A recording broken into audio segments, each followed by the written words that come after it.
Hey there, I'm Sarah Thompson, 32 years old, and absolutely thriving in my marketing career. My husband Mike and I are living the dream in our cozy suburban home, a place we work our tails off to afford. It's not a mansion, but it's ours, and that's what matters. On the surface, everything with Mike's parents, Robert and Linda Carter, seems great. We host big family dinners and are always ready to lend a hand when needed. But beneath that picture-perfect facade, there's more tension brewing than in a pot of my mom's famous chili. Just last Sunday, we had them over for our usual monthly dinner. I spent the whole day whipping up a pot roast, determined to impress Linda. As we sat down to eat, Robert cleared his throat. "Sarah, this looks amazing. You've really outdone yourself this time." I beamed, feeling a surge of pride. "Thanks, Robert. I hope it tastes as good as it looks." We started eating, and for a while, the only sounds were forks scraping plates. Then Linda chimed in, "Of Sarah, I meant to ask, you work in marketing, right? We were wondering if you could give us some advice on a little business venture we're considering." I nearly choked on my green beans. This wasn't the first time they'd fished for financial advice, and alarm bells started ringing in my head. "Oh, what kind of venture?" I asked, trying to keep my tone neutral. Robert jumped in, eyes gleaming with excitement. "It's an amazing opportunity a friend told me about. We could double our money in just a few months." I exchanged a glance with Mike, who looked just as uneasy as I felt. "That sounds interesting," I said cautiously. "But high returns usually come with high risks. Maybe we could look at the details together." Linda waved her hand dismissively. "Oh, don't worry about that. We trust our friend. Actually, we were hoping you might help us out with a small loan to get started, just a few $1,000s. The pot roast suddenly felt like a brick in my stomach. This wasn't the first time they'd asked for money, and it always made me uneasy. But whenever I voiced my concerns to Mike, he'd say, "They're family, Sarah. We have to help out when we can." I forced a smile. "Why don't we discuss this after dinner? Let's enjoy the food while it's hot." But as the evening wore on, I couldn't shake the feeling that something was seriously wrong. I told myself I was overreacting. They were family after all. What could possibly go wrong? Little did I know that uneasy feeling was a warning of the storm about to hit our lives. If only I had listened to it sooner. It was just another Tuesday when my world came crashing down. I was deep into a marketing campaign when my phone rang. The caller ID showed it was our bank. Weird, I thought, but I picked up anyway. "Mrs. Thompson, this is Jerry from First National Bank. I'm calling about your missed mortgage payments." I nearly dropped the phone. "Missed payments? There must be some mistake. We've never missed a payment in our lives." Jerry's voice was sympathetic but firm. "I'm afraid there's no mistake, Mrs. Thompson. You're 3 months behind." My head started spinning. I thanked Jerry and immediately called Mike. "Honey, we need to go to the bank." "Now?" An hour later, we were sitting across from a bank manager, staring at documents we'd never seen before. My stomach churned as I recognized the forged signatures, a crude imitation of our own. "This can't be happening," Mike muttered, his face pale. Over the next few days, we pieced together what had happened. The trail led straight to Robert and Linda. They had somehow used our house as collateral for a massive loan, then defaulted on it. When we confronted them, it was like a scene from a bad movie. We stood in a living room, the air thick with tension. "How could you do this to us?" I demanded, my voice shaking with anger and disbelief. Robert at least had the decency to look ashamed. Linda, on the other hand, was all indignation. "We had no choice," she cried. "It was a foolproof investment opportunity. We were going to pay it all back before you even noticed." I couldn't believe what I was hearing. "Foolproof? You put our home at risk for some get-rich-quick scheme." Mike, usually the calm one, was seething. "Do you have any idea what you've done? We could lose everything." Robert tried to placate us. Now, let's not overreact. We can fix this. We just need a little more time." I cut him off. "Time? You've had months. The bank is talking about foreclosure, for God's sake." Linda had the audacity to look offended. "Well, if you had just loaned us the money when we asked, none of this would have happened." I saw red. "Are you seriously trying to blame us for your fraud?" Mike put a hand on my arm, his voice dangerously quiet. "I think we're done here. We'll be talking to our lawyer. Don't contact us again." As we left, I felt like I was in a daze. How could the people who were supposed to love us betray us so completely?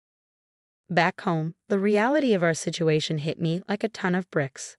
Our dream home, the one we'd worked so hard for, was at risk because of their greed and stupidity. I broke down, sobbing in Mike's arms. What are we going to do? He held me tight, his voice determined. We're going to fight, Sarah. We're not going down without a fight. As I lay in bed that night, unable to sleep, I realized something. The unease I felt all those months ago wasn't just paranoia. It was my instinct trying to protect us. And from now on, I was going to listen to it. Little did I know, this was just the beginning of our battle. But one thing was certain. I wasn't about to let Robert and Linda Carter destroy everything we built. They had no idea who they were messing with. The next morning, I was up before dawn, fueled by a mix of anger and determination. I'd spent half the night researching lawyers and found Amanda Rees, a shark in a power suit who specialized in fraud cases. By 9 a.m., I was in her office. So, Mrs. Thompson, walk me through what happened, Amanda said, her sharp eyes focused on me. I laid out the whole sordid tale, watching her expression darken. This is serious, but we can fight it. I'll start the legal proceedings immediately. As Amanda worked her magic, I decided to do some digging of my own.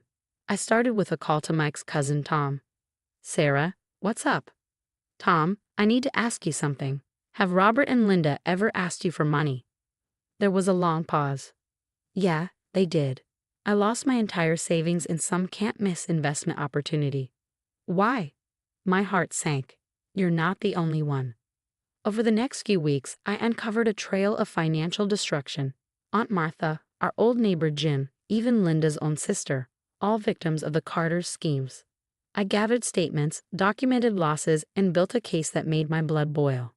One night, as I pored over the evidence, Mike walked in looking exhausted. Sarah, it's 2 a.m. Come to bed. I shook my head. I can't. I'm so close to cracking this. Mike sighed. You need to rest. We both do. I felt a flare of irritation. How can you think about rest when we could lose everything? And how is running yourself into the ground going to help? He snapped back. We stared at each other, the tension palpable. This wasn't us. We never fought like this. I'm sorry, I said softly. I can't let them win. Mike's expression softened. He came over and wrapped his arms around me. We won't. But we need to do this together, okay? I nodded, realizing how much this was affecting us both. The next day, I met with Amanda to share my findings. This is gold, Sarah, she said, flipping through the documents. With this, we can not only save your house, but potentially bring charges against the Carters. I felt a glimmer of hope. So what's our next move? We gather all the victims, strength in numbers, and then we go after the Carters with everything we've got. I spent the next few days reaching out to everyone Robert and Linda had swindled. It wasn't easy. Some were ashamed, others afraid, but slowly they came around. We held a meeting at our house. The living room was packed, the air thick with shared anger and pain. They took everything from us, Aunt Martha sobbed. Jim, our ex-neighbor, nodded grimly, promised to double my retirement fund. Now I'm back to working part-time at 70. As I listened to their stories, my resolve strengthened. This wasn't just about Mike and me anymore. It was about justice for everyone the Carters had hurt. We're going to make this right, I promised them. Together we're going to make sure Robert and Linda can never do this to anyone else. As everyone left, Mike pulled me aside. I'm proud of you, you know that? I smiled, feeling truly hopeful for the first time in weeks. We're not out of the woods yet, but we're fighting back, Mike finished, his voice resolute, and we're doing it as a team. That night, as we lay in bed, I felt a shift. The fear and anger were still there, but now there was something else too. Determination, hope, and the unshakable knowledge that no matter what happened next, Mike and I would face it together. Little did Robert and Linda know, their day of reckoning was coming, and I was going to make damn sure they never saw it coming. The day of the court hearing arrived, and I felt like I was going to be sick. As we walked into the courtroom, I saw Robert and Linda for the first time in months. They looked smaller somehow, less intimidating. Amanda squeezed my arm. You've got this, Sarah. Just tell the truth. As I took the stand, I locked eyes with Linda. She looked away first. Mrs. Thompson, can you tell the court what happened? I took a deep breath and laid it all out. The forged documents, the unauthorized loan, the years of manipulation. With each word, I felt stronger. And it wasn't just us, I concluded. They've been doing this for years to countless others.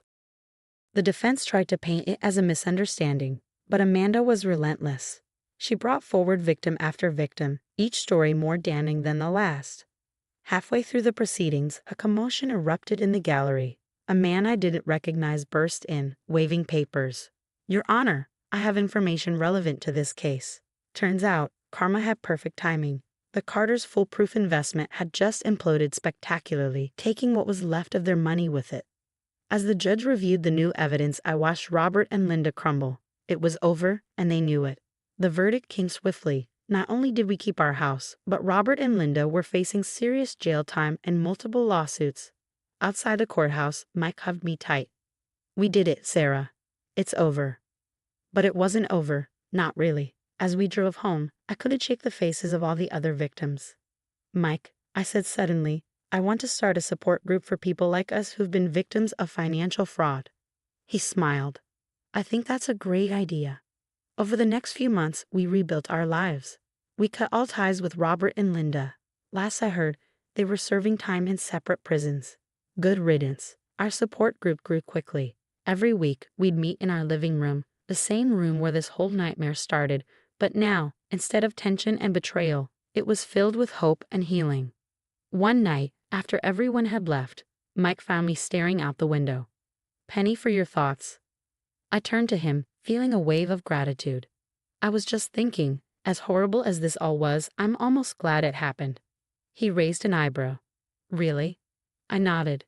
"It taught me to trust my instincts. It showed me how strong we are together. And now we're helping others. That's pretty amazing, don't you think?" Mike pulled me close. "You're pretty amazing." As we stood there in the home we fought so hard to keep, I realized something. The Carters had tried to take everything from us, but they failed. In fact, they'd given us something invaluable. The knowledge that we could face anything as long as we faced it together. Life isn't always fair. Sometimes the people who should love you the most end up hurting you the worst. But here's what I've learned. It's not about avoiding betrayal. It's about how you rise above it, how you take that pain and turn it into something meaningful. And that's exactly what we did, one day at a time, one person at a time. We're making a difference, and honestly, I wouldn't have it any other way. If you were in my position, would you have ever considered forgiving Robert and Linda for what they did? Is there a line that, once crossed, makes reconciliation impossible, even with family?